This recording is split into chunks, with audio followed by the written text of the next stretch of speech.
I'm at home, and we'll get to it. This is gonna be like a two-part video. And the first part is where I go through the first weekend in Maine, my first game in 9 months, getting to play. Let's hop into that and how that played out, and then we'll chat more. First week in Norfolk is done. Just some practices, basically. I got no footage from that. Our social media team we don't have one. It's pretty minimal what we do among content. So we're heading out to Maine. I'm scheduled to play the second half of back-to-back, and it'll be my first game in like 9 months. So I'm excited to play. So just finishing up packing and heading out to the airport.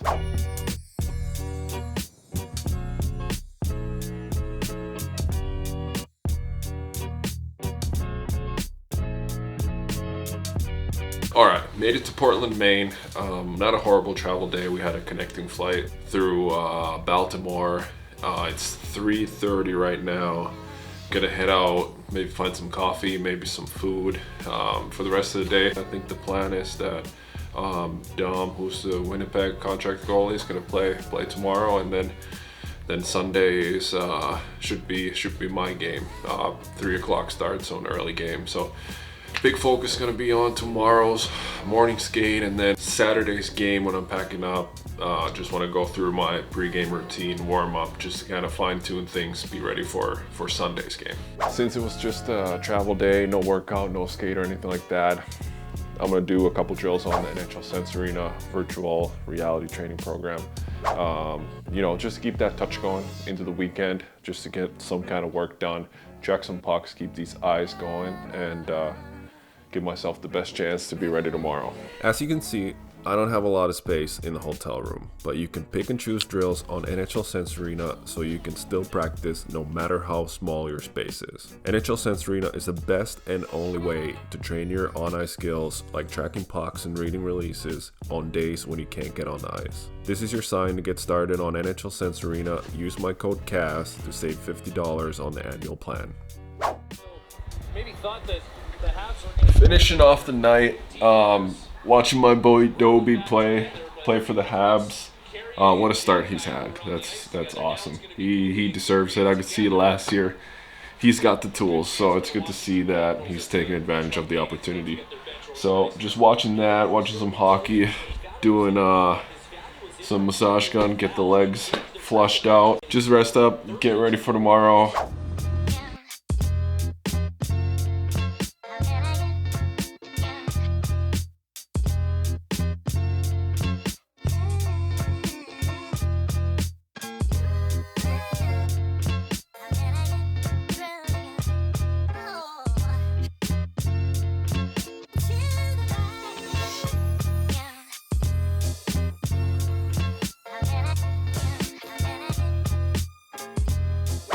Top 3 worst things about this league is that we don't get pregame meal on the road. So after morning skate, guys are just trying to figure out, order food, where to go. So it's kind of a nightmare because you're always in somewhere else. You don't know what the options are. So literally just went to Chipotle, got like brown rice and chicken and some veggies. Like best you can do, quick and easy. But I'm backing up tonight. Gonna go through kind of like my whole game day routine. Just kind of get back into it. Obviously it's been, I don't know, nine months since my last game. So just trying to use today's game to kind of get back into the rhythm and routine, and do my pregame warm up, and trying to film some of it. And then tomorrow when it's an earlier game, just I'll focus on the game and have some kind of comfortability that I've gone through my routine before, and everything should be nailed down. I'm not a superstitious goalie, but like my routines, and when I go through my routines, that's when I feel confident, and I know I'm ready. I've done it a lot of times. I got over 200 pro games, so once I go through my routine, it kind of signals my brain that okay, it's game time. I know how to get into that zone and be ready. So that's going to be a big thing for me today.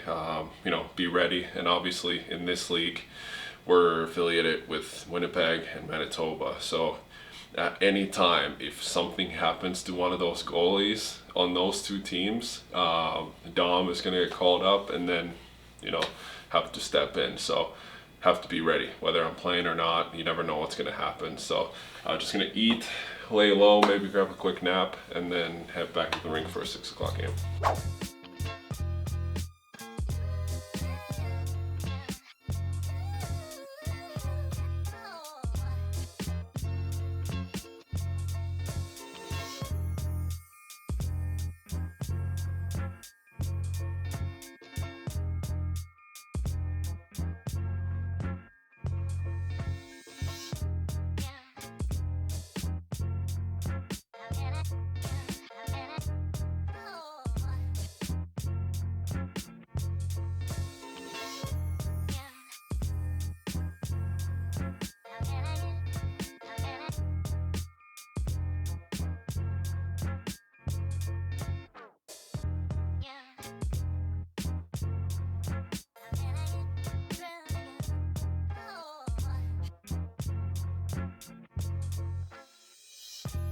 The following day. So first game, 5-3 loss. They scored the empty net goal.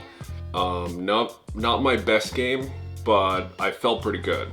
A lot of it was just getting my reads back and getting some game situations, and I definitely struggled with finding that balance of how to read games again in this league. I haven't played in the ECHL in 8 years, so it's a big difference from the AHL.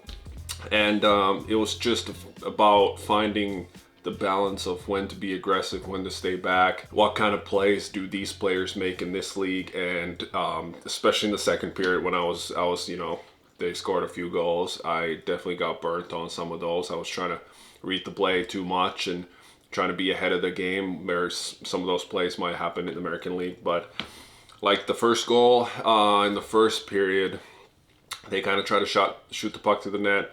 Our D got a stick on it, so I was going down a little awkwardly because the puck changed directions. Then they pass it out, and same thing, one of their players is shooting, and then our D is getting the stick of it, and it just kind of goes just like this. I think it hits the crossbar and goes in. So I was trying to get my glove up there, but it just went over it. Second goal was a pass, and that was the one where I was just overreading it, trying to think too much, and in my head, you know, it was a perfect situation where the player grabs the pass, brings it to backhand, and then that's why I was kind of holding my skates, and I was looking to push over, and he just kind of redirects it, and it goes right under the leg that I'm, you know, ready to push against the grain on. So it just trickled out into the pad. I think they had to do a review to make sure it crossed the line. So it was a bad goal, but you know, one of those things where I just need more game action to get those reads back. I think the third goal was the shot. Same thing here. It was like a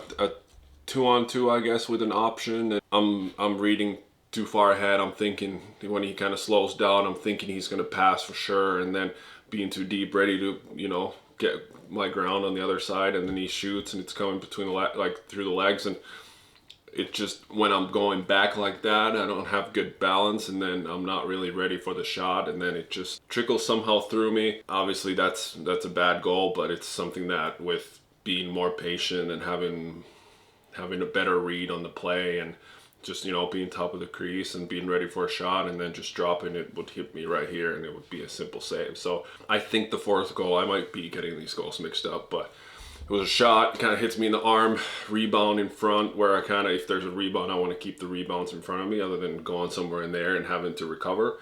Rebound in front of me, and then, you know, I'm trying to reach to cover it. I think their player kind of comes into the crease and like kind of makes a little bit of contact. I don't know if that's the reason why I'm not able to get there. RD is trying to, whatever, same thing. I need to be patient. I just need to stay in my butterfly, let the play happen. If they need to chip it or shoot it, just make a save other than trying to go there and cover it up. A lot of shots. One thing that in this league is that they counted 35 on the stat sheet, and if I run the video, it was 42 shots. So that's a 7-shot difference. That's, you know, basically going from a 88 save percentage to something that should have been over 90%. So it affects careers, it affects guys' jobs, when that's the only, save percentage is the only stat that matters. And it might be like a random guy somewhere in the rink just counting shots and not getting it right, and then that's what we take into the off season and, you know, trying to find places to play at. And like for me, I'm trying to get a call up to the American League, and you know, there's a big difference if my number is 88 or if it's above 90% in this league. So that's annoying. I remember 9 years ago, I think I was playing against Atlanta. There was a game that they missed 13 shots. So those make huge differences. Yeah, so I gotta get to do this, get the video, get a realistic number, but obviously the sample size is gonna be small no matter what, and bounces are gonna happen. I probably want to do full reviews of the games since I've started my goalie coaching, so I want to somehow incorporate every shot, go through it, put it on either a different platform or put them separately up on YouTube or whatever. I'm not really sure yet how I want to do that, but it's something, you know, obviously I was getting the shots every situation, so I can, you know, go over what my thought process is, how I would want to play that differently or whatever it may be. So I'm still figuring that out as I start the season here. But that's gonna do it for the main video. There's a lot of info gonna be on the part 2 in my second game of the season and why I'm home.